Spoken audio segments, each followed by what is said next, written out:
Broadcasting from the CNN Center, this is CNN Student News. My name is Carl Azus. We're glad to see you this Tuesday. First up, a terrorism suspect has been arrested by police after a fast-moving series of events in the U.S. states of New Jersey and New York. Yesterday, we told you about two explosions that went off Saturday.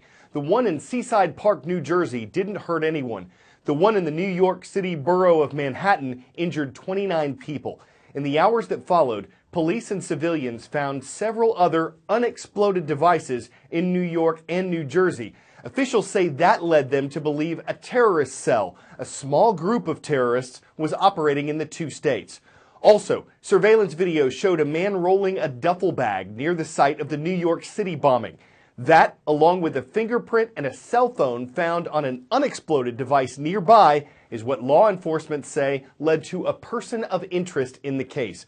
The FBI identified him as 28-year-old Ahmad Khan Rahami, a naturalized U.S. citizen who was born in Afghanistan. He was wanted in connection with the explosions in New York and New Jersey and other unexploded devices as well. A manhunt followed.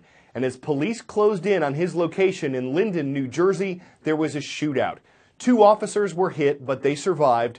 Rahami was also wounded and taken into police custody yesterday. The investigation continues. There may be other suspects in the case, and New York has increased its police and National Guard presence in bus terminals, airports, and subway stations. Fire in the hole! Fire in the hole! Fire in the hole!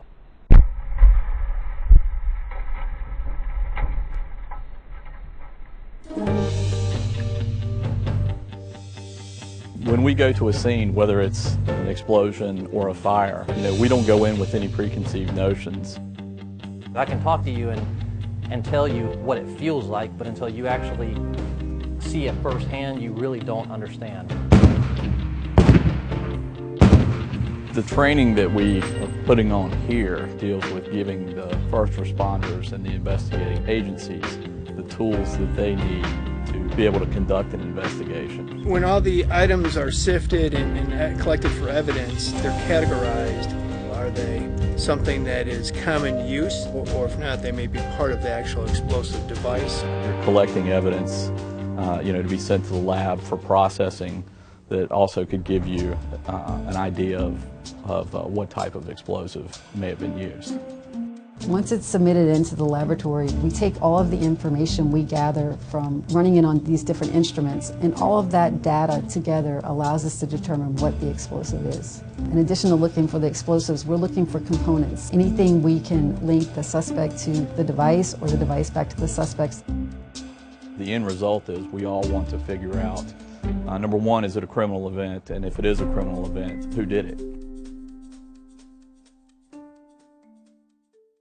Some great perspective on investigations there. And as officials analyze evidence from the Manhattan bombing, international attention will be on a site 2 miles north of where that explosion took place.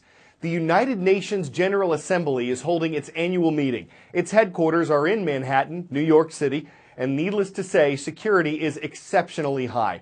The General Assembly invites leaders from all 193 of its member countries. More than 140 heads of state are actually attending this year. They'll be discussing everything from peace and security to health emergencies to human rights, all part of what the United Nations aims to address through international cooperation. And the specifics on the agenda this year are part of what's being described as the world's toughest to-do list. Once again, the world gathers in New York at the United Nations at a time the globe feels like it's up in the air and in a state of upheaval. From presidents to prime ministers, political heavyweights come together this week for the 71st session of the United Nations General Assembly. It's the World Cup of diplomacy. It's the Oscars of diplomacy. It's also an interesting fashion week. The speeches inside the General Assembly Hall get rolling Tuesday morning. Brazilian President Michel Temer, who took over after Dilma Rousseff's impeachment, will kick off. By UN tradition, Brazil is always the first country to speak. The host nation, the U.S., follows. President Barack Obama will likely reflect on what was and was not achieved during his White House term. It's the 8th and final General Assembly speech for the U.S. President. It's also a farewell for the UN Secretary General, Ban Ki-moon, after 10 years of service. This year's high-level week at the United Nations comes at a critical time. You can expect to hear a lot about several key global issues, including Europe's ongoing refugee crisis, the war in Syria, and North Korea's nuclear test. Among the other highlights, we'll hear from President Erdogan of Turkey following the failed coup attempt in his country in July. President Rouhani of Iran is scheduled to give his address on Thursday, followed just 3 speakers later by Israel. This year's notable newbies include British Prime Minister Theresa May and Canadian Prime Minister Justin Trudeau, with some high-profile no-shows including Raul Castro of Cuba, Bashir Assad of Syria, and Russia's Vladimir Putin. Don't expect to see U.S. presidential candidates Donald Trump or Hillary Clinton on UN grounds, although it's possible either could appear with a world leader for a sit-down at a nearby New York hotel. The UN again reminding visitors of the need for peace. Unfortunately, some of the UN's own member countries are unable to live up to that global goal. Mercy Hospital, which operates healthcare centers in several U.S. states, recently invested $54 million in a hospital that houses no patients whatsoever. It's part of the healthcare industry's increasing use of telemedicine, giving virtual care to patients through a computer, a tablet, a smartphone. Some supporters characterize it as the modern-day version of house calls. But telemedicine has its downsides. For one thing, some patients are hesitant to trust someone over a screen whom they haven't met in person. If the technology or internet connection is weak, obvious problems there. And some doctors are concerned that if they don't see a patient in person, they may miss something that's wrong. For others, though, telemedicine benefits both the patient and the provider. Okay, it says ready for blood pressure. Leroy Struberg lives 60 miles from any major city in Missouri. He's 80 years old and he's recovering from 3 small strokes. This is when I get to pet her back a little bit there. Heart disease like Leroy's costs the U.S. $358 billion per year, a cost for care that's only increasing. To keep costs down, but still provide efficient care for people like Leroy, hospitals are going virtual. Hi, Megan. Hey, Leroy. Boy, you look lovely today. Leroy is one of 250 starter patients in the Mercy Virtual Care Program. It's part of Mercy Hospital, and the goal is to keep people from continually using the emergency room. Leroy talks to nurses twice a week through his iPad. And back at Mercy, they analyze vital signs that can raise red flags and report it back to the patient's doctor. Can I see your elbow again that you Have issues with?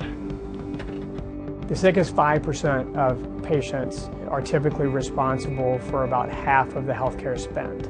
You're spending half of your healthcare dollar while their quality of life deteriorates, and so we need an answer for those patients. And under new federal guidelines, hospitals are now partly responsible for keeping costs down, and continual emergency room visits could mean a penalty. Mercy estimates that they've reduced emergency room visits for their patients by 1/3. That has been the big rewards to me, and the satisfaction that I got somebody to talk to and to help keep checking me, am I okay? All right, if you're more of a dog person, you'll probably want to get off at the next stop, because at this particular subway station in London, the cats are climbing the walls. Well, not literally. It's more like a larger-than-life pictorial of cats. Cats on the panels, cats at the turnstiles. This is the result of a crowdfunding effort by a group that wanted cats instead of advertisements. They're hoping it'll get people thinking and possibly adopting a cat that needs a home. An interesting subway to raise awareness. And whether you prefer an Abyssinian, a Stationese, a Siberian, or a Himmel Station kind of cat, the effort breeds an amusing array of possibilities. I'm Carl Azuz, and when we say cat puns, we're not kidding around.